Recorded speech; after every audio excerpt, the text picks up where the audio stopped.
Grace tabernacle apostolic search உள்ளான மனிதன் புதிய நாளுக்குள் அனுதின தியானம். சனிக்கிழமை செப்டம்பர் மாதம் 13ஆம் தேதி 2025ஆம் ஆண்டு. இன்றைய தியான தலைப்பு சகலவிதமான ஆறுதலின் தேவன். இன்றைய தியான வசனம் 2 கொரிந்தியர் 1ஆம் அதிகாரம் 3ஆம் வசனம். இரக்கங்களின் பிதாவும் சகலவிதமான ஆறுதலின் தேவனுமாயிருக்கிறவருக்கு சோஸ்திரம். தியானம். ஏன் இப்படி வருத்தமாயிருக்கிறீர்கள்? ஏன் இப்படி முகம் சோர்வாக இருக்கின்றது? கிறிஸ்தவன் என்றால் எப்போதும் சந்தோஷமாக இருக்க வேண்டும் என்று சிலர் மற்றவர்களுடைய துக்கத்திலே கூறுவதை கேட்டிருப்பீர்கள். அது சிலரின் தவறான அபிப்பிராயம்.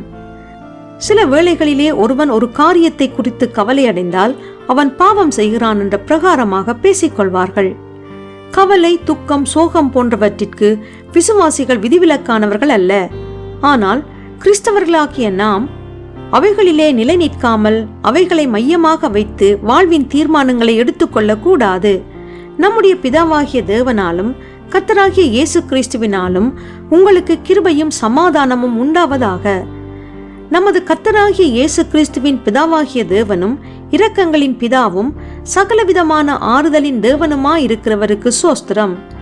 தேவனால் எங்களுக்கு அருளப்படுகிற ஆறுதலினாலே எந்த உபத்திரவத்தில் ஆகிலும் அகப்படுகிறவர்களுக்கு நாங்கள் ஆறுதல் செய்ய திராணி உள்ளவர்களாகும்படி எங்களுக்கு வரும் சகல உபத்திரவங்களிலேயும் அவரே எங்களுக்கு ஆறுதல் செய்கிறவர்.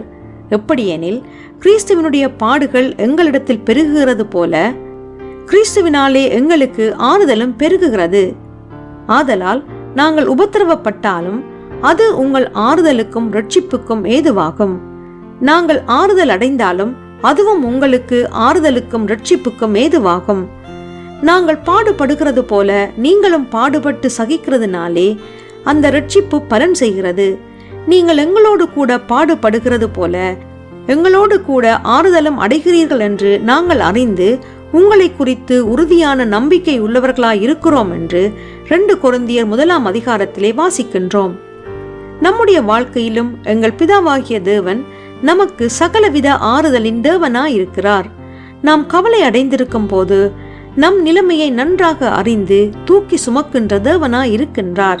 எனவே சோர்ந்து போகாமல் அவருடைய வார்த்தையிலே நிலைத்திருங்கள். ஜெபம் செய்வோம். சகலவித ஆறுதலின் தேவனே, துன்பங்கள், வியாகுலங்கள், உபத்திரவங்கள் மத்தியிலே நீர் எனக்கு ஒரு நல்ல தந்தையைப் போல ஆதரவாக இருந்து தூக்கி சுமப்பதற்காக நன்றி செலுத்துகின்றேன். இரட்சகர் இயேசு வழியாக ஜெபிக்கின்றேன். ஆமேன். மாலை வாசகம் யோவான் 16ஆம் அதிகாரம் 13ஆம் வசனம்.